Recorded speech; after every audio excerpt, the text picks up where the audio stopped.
Okay, major breaking news. Ladies and gentlemen, josinzira okubango tuwachinga gano mawulire mapya chemanyi tonnagawulira anywhere. Kyagulanyi Center mu Robert Bobi Wine afukidde Museven akayinja mu ngatto. Bassebo ne banyabo amawulire getufuna ebimotoka bya UN si ambulance wabula si luxury car naye ebyamagye birabiddwako Nakuru ku highway nga bivuga bidda Uganda. Birabiddwako Nakuru ku highway nga bivuga bidda Uganda. Byebyo ebimotoka byolaba. Someone took this video n'agimpereza n'angamba waaye tulaba ebimotoka bya UN ebyamagye Nakuru naye biri ku highway bidda Uganda. Distance ya Nakuru na boda ya Uganda kinyana mpindi ovugirawo ekitone nnyo essaawa 2.3 oba 3. Now this comes after ekitongole kyensi yonna ekya United Nations wekyavuddeyo ne kiwandiikira eggwanga lya Uganda ekibaluwa namutayiika nga bagamba gavumenti ya Uganda okuteeka ekitiibwa mu ddembe ly'obuntu nga tugenda mu kalulu kano. Ekitongole kino kyawandiikira Uganda ennaku z'omwezi nga 7 bagamba nti UN experts urge strong human rights safeguard ahead of Uganda. Era twalabako omukyalo omu ng'asoma ekiwandiiko kino gwe ssebo bannya bandaba ennaku z'omwezi nga 7. Now olunaku lwaleero ku makya ebimotoka birabiddwako nga bijja Uganda. What does that mean? Gwe muna Uganda ndaba mu commentary section gwolowooza ekyo kitegeeza ki? United Nations human rights ebimotoka byabwe ebyamagye birabiddwako nga bijja Uganda. Kati njagala gwe ssebo bannya ndaba nkuyitire mu kiwandiiko kino ekyawandiikibwa ennaku z'omwezi nga 7 ekitongole kyensi yonna, that is the United Nations. Bagamba, as the country approaches general elections on the 15th of January 2026, UN experts today warned that the pervasive climate of fear in Uganda, marked by allegations of enforcement, disappearance, the use of disproportionate forces against political opposition supporters, and the intensified suppression of civil society and independent media is not conducive to peaceful election.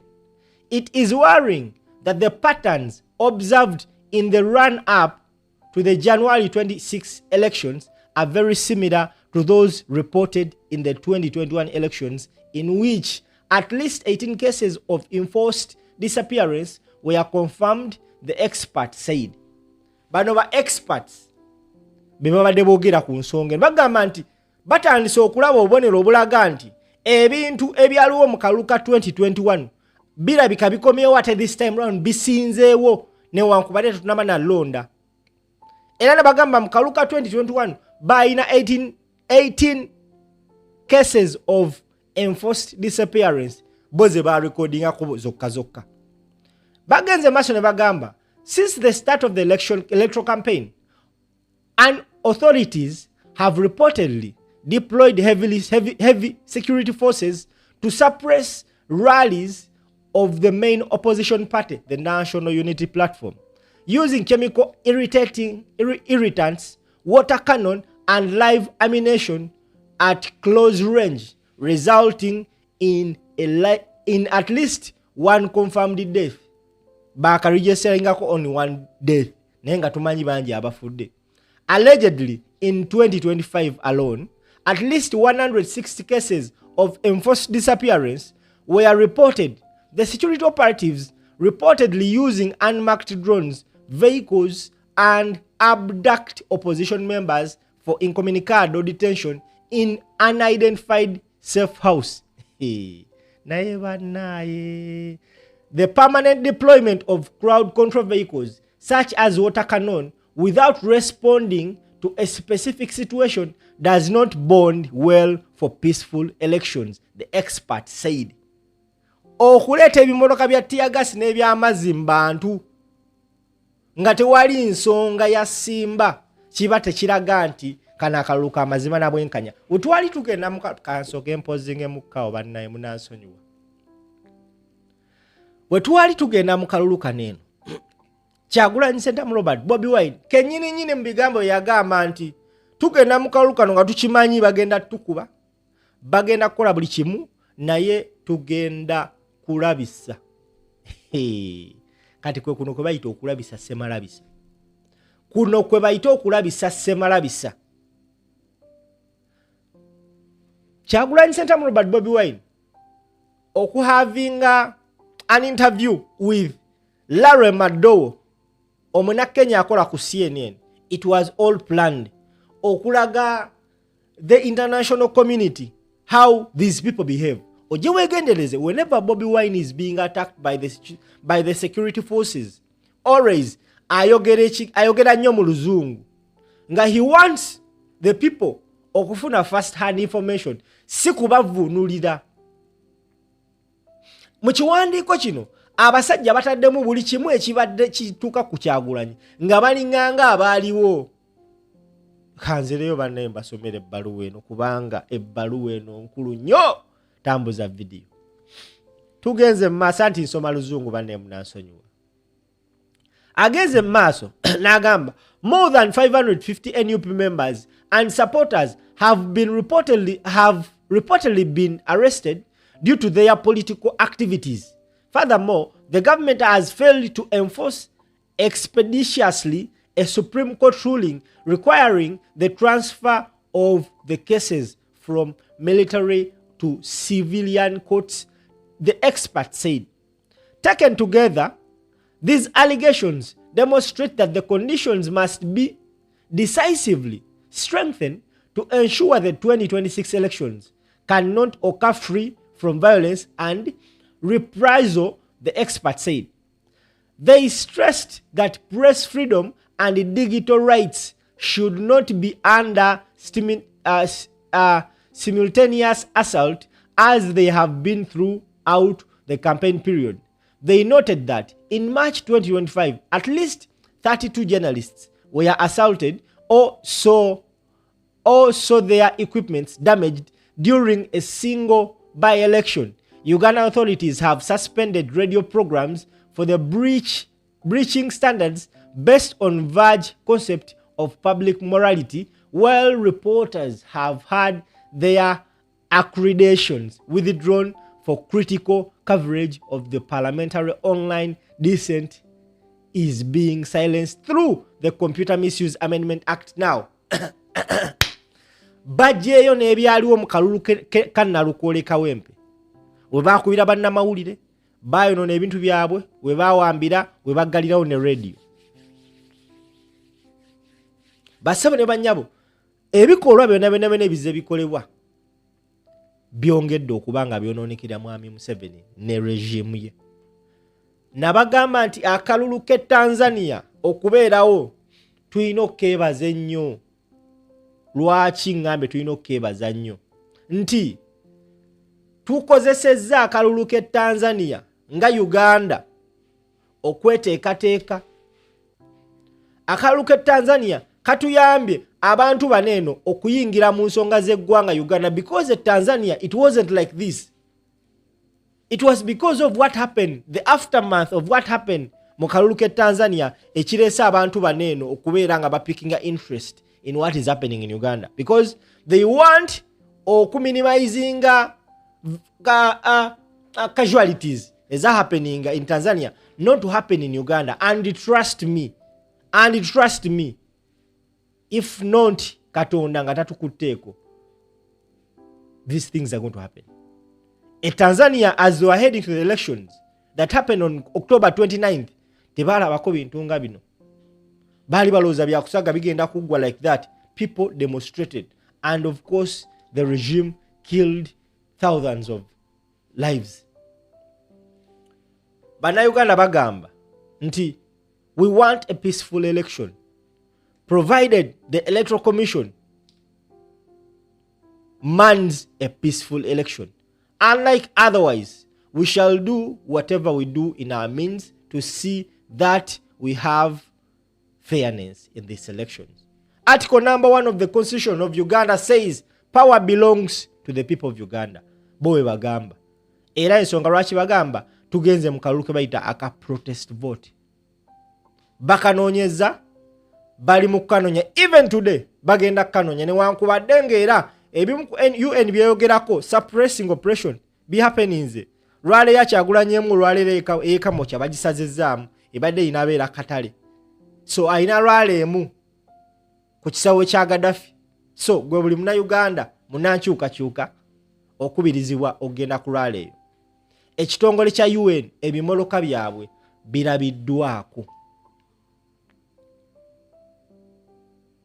Kale nzikiriza malirize ekiwandiiko kino because ate kapati akasembayo gwe muna Uganda ndaba kewandisinze okwagala owulira kansubire nti muwuliriza bulungi. Tugenze maaso n'ekiwandiiko kino kiwandiiko kikulu. N'agenda maaso n'agamba the experts noted that human rights defenders and civil society organizations have faced arbitrary barriers including the freezing of banker accounts, delays in permit renewal and weaponization of numerous district level memorandum of understanding. Organizations working on sexual orientation and gender identity are being systematically denied registration, which is potentially discriminatory patterns based on pervasive sexual orientation and reminiscent of a case previously considered by working group on arbitrary detention. Reports of digital surveillance of human rights defenders and civil society leaders, including the hacking of phones and the use of malware and spyware, have emerged in the lead up to the elections. Gwesebo banyaba ndaba obango ine simyo nga tele protected ngezaffe. Trust me, these people can hack in your phones ne bateeka mu virus ya malware ne spamware because bagala okumanya buli kimu. Surveillance practices risk discouraging human rights defenders, civil society organizations and other associations which underscore the need to build conditions which citizens can confidently engage in election-related activities. The expert said, ensuring the safeguard is imperative. An active independent civil society is essential to a credible and resilient pre-election process. The experts reminded the Uganda government of its obligation to ensure the population's participation in public affairs without violence and discrimination. They urged authorities to stop violence immediately, clarifying the fate and whereabouts of the disappeared cases, that the use of disappropriate forces, and refrain from inheritary disproportionate measures such as internet or social media shutdown. Wano obedda wenjagala muwulire. Wolabanga internet bagijjeeko ogenda mmanya nti yes abasajja batidde. Kasitola banga bagijjeeko gwe muna Uganda okimanya bumanya kati they are ready for anything because babagambye tebajjaako internet. Authorities must also conduct prompt, effective, impartial, independent, and through investigation, holding perpetrators accountable and ensuring that victims of grave human rights violation receive reparation and redress, the expert said. Elections cannot be considered free and fair if the rights to freedom of assembly, association, expression are not fully ensured. They said closing the space for decent risks sparking further electoral violence. The experts are in contact with the government on these issues. Gwesebo banya batulaba ku mukutu.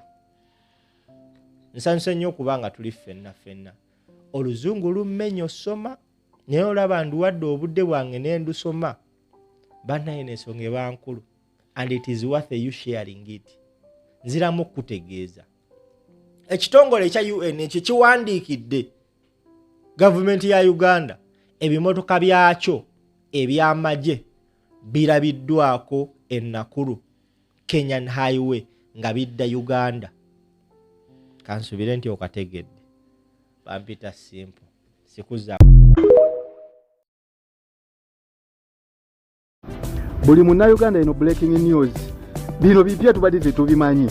Omukazi ayabizza ebyama bye tubadde tetumanyi mu Uganda yonna. Wuliriza, omukazi ono agambye nti pulezidenti agenda okuddako mu ggwanga lya Uganda bamuyita Robert Kyagulanyi Ssentamu. Lwaki akyogedde? Agambye nti ne Robert Kyagulanyi Ssentamu naye akimanyi nti agenda mu ntebe 2026. Muwulirize bulungi, nabagamba omulimu gwammwe gwa kutambuza vidiyo eno njagalako ku buli munnayuganda yenna alabe vidiyo eno. Omukazi ono agambye nti nno pulezidenti omuntu afuga eggwanga lya Uganda bwe yali ajja kubwa pulezidenti yaddira bendera ya Uganda. Waliwo abaamugamba, abantu be abaamugamba abalina amaanyi ag'enjawulo nti ddira bendera ya Uganda ogiziike oba yenga ye bwe baamugamba oba gibiiniko oba gikole biki, byonna bye yagikola. Robert Kyagulanyi Ssentamu oba yajjawa oba yakola atya oba yakola ki oba gano amaanyi ag'enjawulo agamutambulirako ne bamugamba nti bendera gizuukuse ebeere nga buli muntu yenna avaako akatambaala. Yensonga lwaki mulaba nti yasooka n'agamba nti bendera ya Uganda erina osooka newanikibwa, si kuba nti nno bakuba ng'olina bendera ya Uganda, no, wabula amaanyi ag'enjawulo agamuliko. Omukazi ono bannange, omukazi ono agambye nti Robert Kyagulanyi Ssentamu yakimanya nti abannayuganda babawunika. Essaawa yakakati buli muntu yenna alina bendera ya Uganda, abeera nayo ku gaali, abeera nayo ku piki, abeera nayo ku mulimu gwe. Osanga alina kalina nga yateekayo bendera ya Uganda, osanga emiti nga bawanikako bendera ya Uganda. Naye mmwe Robert Kyagulanyi Ssentamu oba kikyali? Omukazi agambye nti nno omwami Robert Kyagulanyi Ssentamu okujja n'agamba bendera ya Uganda yali amanyi ensonga lwaki akyogedde, kubanga yali ayagala buli munnayuganda aveeko ekimuliko ekikwa ekimuliko. Naye mmwe Robert Kyagulanyi Ssentamu ali biki? Agambye nti nno buli muntu yenna ali mu kuba nti nno abadde amanyira Robert Kyagulanyi Ssentamu, Robert Kyagulanyi Ssentamu abadde amukwata, abadde